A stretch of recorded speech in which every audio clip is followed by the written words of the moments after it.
தினம்தோறும் விளக்கேற்ற நல்ல எண்ணெய் இதயம் நல்லெண்ணெய்.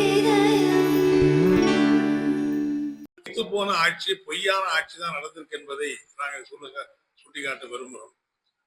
அந்த மத்திய அமைச்சர் மாண்புமிகு முருகன் அவர்களுக்கு நான் கேட்க விரும்புகிறேன். இந்த 5 ஆண்டு காலத்தில் என்ஆர் காங்கிரஸ் பாஜக கூட்டணி அரசாங்கம் அவங்க கொடுத்திருக்கிற ஏதாவது ஒரு வாக்குறுதி நிறைவேற்றியிருந்தா கூட பரவாயில்ல.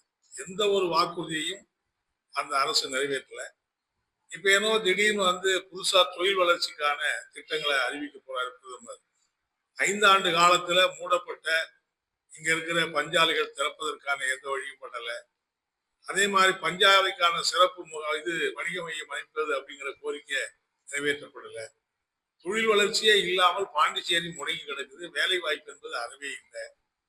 எனவே இப்படிப்பட்ட சூழ்நிலையில 5 ஆண்டு காலத்துல இந்த ஆட்சி அவங்களுடைய சாதனையா சொல்லணும்னா இந்த மருந்து கம்பெனியில் நடைபெற்றிருக்கிற ஊழல் தான் இந்த ஆட்சியினுடைய மிகப்பெரிய சாதனையே. அது கிட்டத்தட்ட பல 1000 கோடிக்கு நடக்குங்கிற அளவுக்கு இன்னைக்கு போயிருக்கு. அறிவிக்கப்பட்டிருக்கிற சிபிஐ விசாரணை கூட அது ஒன்றும் சுறுசுறுப்பா நடத்துற மாதிரி தெரியல.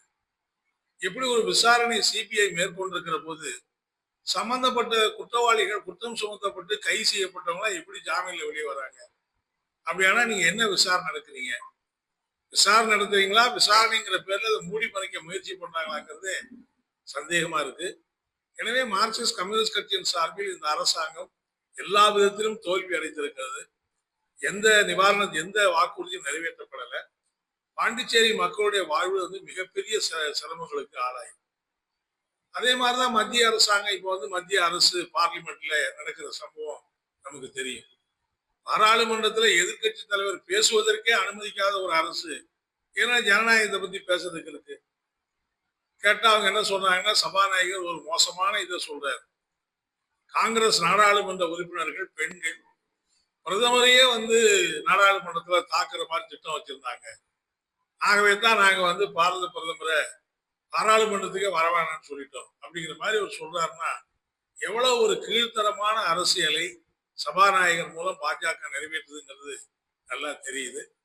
பட்ஜெட்டு அதை பத்தி பட்ஜெட் மீது பெரிய விவாதம்லாம் ஒன்றும் 13ஆம் தேதியோட பார்லிமெண்ட் முடிய போகுது. பெரிய விவாதங்கள் நடத்துவதற்கு ஒன்றும் இல்லை. எதிர்கட்சிகள் உறுப்பினர்கள் ஏதாவது கேள்வி கேட்டாங்க, போராட்டம் நடத்துறாங்கன்னு சொன்னா அவங்களை 8 பேரை மார்க்சிஸ்ட் கம்யூனிஸ்ட் கட்சியுடைய வெங்கடேசன் உட்பட நாடாளுமன்ற உறுப்பினர் வெங்கடேசன் உட்பட 8 பேரை சஸ்பெண்ட் பண்ணி பாராளுமன்றத்தை நடத்துப்பாங்க. அதை ஒட்டி போராட்டம் நடந்துகிட்டே இருக்கு. இந்த பட்ஜெட் என்பது வழக்கமான பட்ஜெட்டை விட ஒரு மோசமான பட்ஜெட். ஏற்கனவே மக்கள் நல்வாழ்வு திட்டங்களுக்கு ஒதுக்கப்பட்டிருக்கிற பல்வேறு திட்டங்களுக்கான ஒதுக்கீடை பாஜக அரசு வெட்டி சுருக்கி இருக்குது. குறிப்பா கிராமப்புற வளர்ச்சி, கிராமப்புற மருத்துவம், பெண்களுடைய வளர்ச்சி, குழந்தைகள் பாதுகாப்பு, கல்வி உள்ளிட்ட பல்வேறு துறைகளுக்கு கடந்த ஆண்டுகளில் ஒதுக்கப்பட்ட தொகையை கூட இந்த ஆண்டு ஒதுக்கினதை குறைச்சிருக்காங்க. மாநிலங்களுக்கு ஒதுக்கப்பட்டிருக்கிற தொகையும் பார்த்தீங்கன்னா அதுவும் பல 1000 கோடி வெட்டி சுருக்கப்பட்டிருக்கு. போதாக்குறைக்கு இப்ப 16வது நிதி கமிஷனுடைய சிபாரிசு வேற வந்திருக்கு. அந்த 16வது நிதி கமிஷன் என்பது மாநிலங்களுக்கு அதிக உரிமை கொடுப்பதற்கு பதிலாக மாநிலங்கள் இருக்கிற வெட்டி குறைக்கிறதுக்கு என்ன வழிங்கிற மாதிரி ஆலோசனை வழங்கியிருக்க மாதிரி தான் அந்த 16வது நிதிக்குழு என்பது தங்களுடைய சிபாரிசை வழங்கியிருக்கு. எல்லாத்தை விட கொடுமையானது, இவங்க புதுசா எந்த நல்ல திட்டங்களையும் அறிவிக்காட்டா கூட பரவாயில்ல. ஏற்கனவே 10-14 ஆண்டுகளா கிட்டத்தட்ட 20 ஆண்டுகளுக்கு மேலாக நடைமுறையில் இருந்த மகாத்மா காந்தி கிராமப்புற வேலை உறுதி திட்டம் என்ற திட்டத்தையே சீர்குலைச்சு சின்னாபின்னமாக்கி அந்த திட்டமே நடைமுறைக்கு இல்லாத ஒரு திட்டமா அறிவிச்சிருக்கிறாங்க. கேட்டா என்ன சொல்றாங்கன்னா, நாங்க 125 நாளா உயர்த்திருக்கோம். ஏன் 125 நாளா உயர்த்ததுக்கு எதுக்கு அந்த காந்தி பேரை எடுக்கணுங்கிற அவசியம் என்ன இருக்கு? ஏற்கனவே உங்க ஆட்சியில 40 நாள் 50 நாள் தான் வேலையை கொடுத்தீங்க. 100 நாளே உங்களால வேலை கொடுக்க முடியல. ஆட்சியில் இருக்கிற போது 100 நாள் வேலை கொடுக்காத அரசாங்கம் 125 நாளா நீங்க எங்க உயர்த்த போறீங்க? இதெல்லாம் மக்களை ஒரு முட்டாளாக்குல அல்லது இந்திய நாட்டு மக்கள் எல்லாம் ஏதோ சிந்திக்கிற சக்தியற்றவர்கள்ங்கிற முறையில கற்பனையில் அவங்க பேசிக்கிட்டு இருக்காங்க. அந்த ஒரு சிறப்பான திட்டத்தை ஒழிச்சு கட்டுவதன் மூலம் இன்னைக்கு கிராமப்புற மக்கள், ஏழை மக்களுடைய வயிற்றில் அடிச்சிருக்கிற திட்டமா தான் இன்னைக்கு இருக்கு. எனவேதான் மார்க்சிஸ்ட் கம்யூனிஸ்ட் கட்சி இன்னைக்கு பாண்டிச்சேரியில் இருக்கக்கூடிய புதுச்சேரியினுடைய ஒரு பொய் பொய்த்து போன என்ஆர் காங்கிரஸ் என்ஆர் பாஜக காங்கிரஸ் கூட்டணி அரசாங்கத்தை விமர்சிச்சும் அவங்க கொடுத்த வாக்குறுதிகளை நிறைவேற்ற வேண்டும் என்று கோரி ஒரு மகத்தான இயக்கத்தை நாங்கள் நடத்த இருக்கிறோம். வருகிற 20ஆம் தேதி இங்க நம்முடைய வில்லியனூர்ல இருந்தோம், அரியாங்குப்பத்தில இருந்தோம் பல நூற்றுக்கணக்கான விவசாயிகள், விவசாய தொழிலாளிகள் மக்களை திரட்டி ஒரு நடைபயணமாக வந்து நம்முடைய சட்டமன்ற அலுவலகத்துக்கு முன்னால் ஒரு ஆர்ப்பாட்டத்தை நடத்துவது என்று நாங்கள் தீர்மானிச்சிருக்கோம். இந்த நேரத்தையாவது நம்முடைய மாநில முதலமைச்சர், ஏற்கனவே மாநில முதலமைச்சர் பல மாதிரி புலம்பிக்கிட்டு இருந்தாரு. என்ன, அதாவது வந்து ஒரு மாநில முதலமைச்சராக செயல்படுவதற்கே இந்த கூட்டணியில் எனக்கு வழி இல்லை என்கிற மாதிரி பார்க்கிறவங்க புலம்பிக்கிட்டு இருந்தாரு. எனவே மாநில முதலமைச்சர் என்ஆர் வந்து இந்த நேரத்தையாவது அடிப்படையா இருக்கக்கூடிய மக்களுடைய பிரச்சனைகளை, இப்ப ரேஷன் கடையில கொடுக்க வேண்டிய அரிசி மற்றதெல்லாம் நிலுவையில பாக்கி இருக்குது. குறைஞ்சபட்சம் கிராமப்புற மக்கள் இருக்கிற வீட்டுமனை பட்டா இல்லாத மக்களுக்காவது வீட்டுமனை பட்டா வழங்குற காரியம் செய்யலாம். எனவே இந்த மாதிரி அடிப்படையான கோரிக்கைகளை முன்வைத்து இந்த பொய்த்து போன ஆட்சி இதற்கு பிறகாவது நிறைவேற்ற வேணும். அப்படி இல்லைன்னா இந்த ஆட்சியை மக்கள் அப்புறப்படுத்துவதை தவிர வழி இல்லை.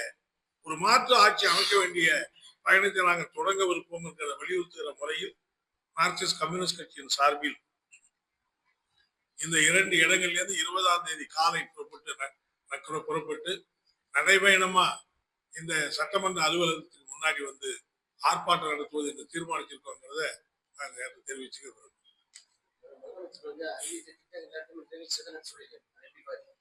அதான் சொல்றேன், அவர் என்ன திட்டத்தை அறிவிச்சாரு, என்ன திட்டத்தை நிறைவேற்றுக்காக சொன்னா பரவாயில்லையே. ஏதாவது இப்ப உதாரணமா நீங்க பாத்தீங்கன்னா அவங்க அறிவிச்ச பல திட்டங்கள் இருக்கு. அந்த திட்டங்கள் எதையுமே வந்து அவனும் நிறைவேற்றின மாதிரி சொல்லலையே, சொல்ல முடியலையே. அதாவது வந்து பெஸ்ட் புதுச்சேரியா மாத்துவோம்னாங்க. என்ன பெஸ்ட் புதுச்சேரியா மாத்திருக்காங்க? மாறா வந்து மது வியாபாரத்தை அதிகப்படுத்துவதற்கான கடைகளை திறக்கிறது, அதுக்கான இந்த திறக்கிற அதுலதான் அவங்களுடைய சாதனை இருக்க தவிர வேற என்ன மக்களுக்கான நல்ல திட்டங்கள், நிவாரண திட்டங்களை என்னத்தை அவங்க நிறைவேற்றிருக்காங்க? ஏதாவது சொன்னா பரவாயில்ல, அவங்க தேர்தல் அறிக்கை அவங்களே எடுத்து பார்க்கட்டுமே. அவங்க தேர்தல் அறிக்கை அது எடுத்து பார்த்து இந்த திட்டங்களை நாங்க நிறைவேற்றிருக்கோம் அவங்க சொல்லட்டும். பொதுவா நாங்க வந்து நல்லாட்சி அப்படி போற போக்குல நல்லாட்சின்னா எது நல்லாட்சிங்கிறதான கேள்வி. ஆகவே இந்த திட்டத்தை அவங்க சொன்ன எது பெரும்பது 90% திட்டங்களை அவங்க நிறைவேற்றவே இல்லை. இந்த அரசாங்கத்தை பொறுத்தவரை தோற்று போன ஒரு அரசு, ஒரு ஃபெயிலியர் அரசு. நாங்க மத்திய பாஜகவோட கூட்டணி சேர்ந்த போது என்ன சொன்னாரு? நாங்க மத்திய அரசாங்கத்தோட கூட்டணி இருக்கிறோம், கூடுதலான நிதி பெற்று பாண்டிச்சேரிக்கு நல்ல திட்டங்களை கொண்டு வருவாரு. நீங்க இந்த இடைப்பட்ட காலத்துல கூடுதலா என்ன நிதி வாங்கியிருக்கீங்க? கடனை அதிகமா வாங்கியிருக்கிறத நிதி எங்க வாங்கியிருக்கீங்க? கூட்டணியா இருக்கிறதுனால உங்களுக்கு வேணா பலன் கிடைச்சிருக்கலாம், கூட்டணி இல்லாம இருக்கிறதுனால பாண்டிச்சேரிக்கு என்ன பலன் கிடைச்சு? ஒண்ணு கிடைக்கலங்கிறது.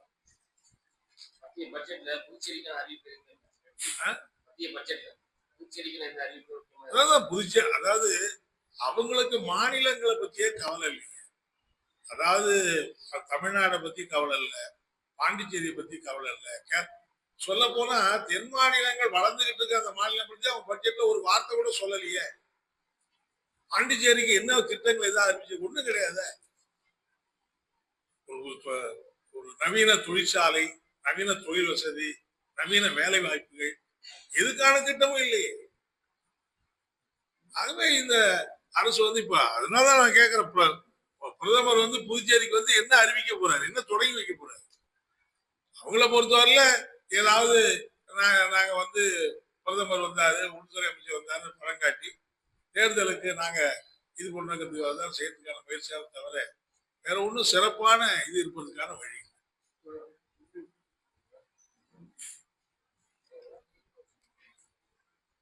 திமுக நடந்த காங்கிரஸ் கட்சி அணிகள் இந்தியா கூட்டணியில அது எப்படி பாருங்க? திமுக தொகுதி பகுதியில் பேசுறது போது காங்கிரஸ் கட்சி அவங்க அழைக்கணும் இல்ல, அதாவது அப்படி சொல்ல முடியாது. ஒவ்வொரு கட்சியா கூப்பிட்டு பேசியிருப்பாங்க, ஒருவேளை அடுத்த கட்டம் காங்கிரஸ் கூட கூப்பிட்டு பேசலாம். எனவே இந்தியா கூட்டணி சார்பில் தொகுதி உடன்பாடு பேச்சுவார்த்தை துவங்கும் தான்.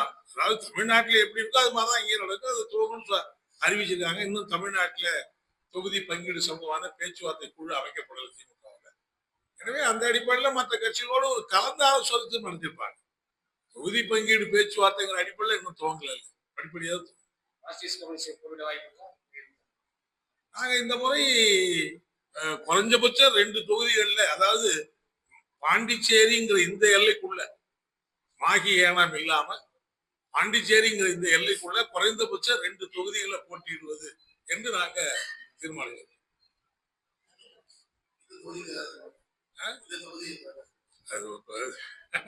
பேச்சுவார்த்தையெல்லாம் இருக்கிறதுனால அது வேண்டாம் பாக்குறோம். அதாவது அதிகமான தொகுதியை வற்புறுத்துவோம், குறைஞ்சபட்சம் 2, அதுக்கு கீழே இல்லைங்கிறது தான்.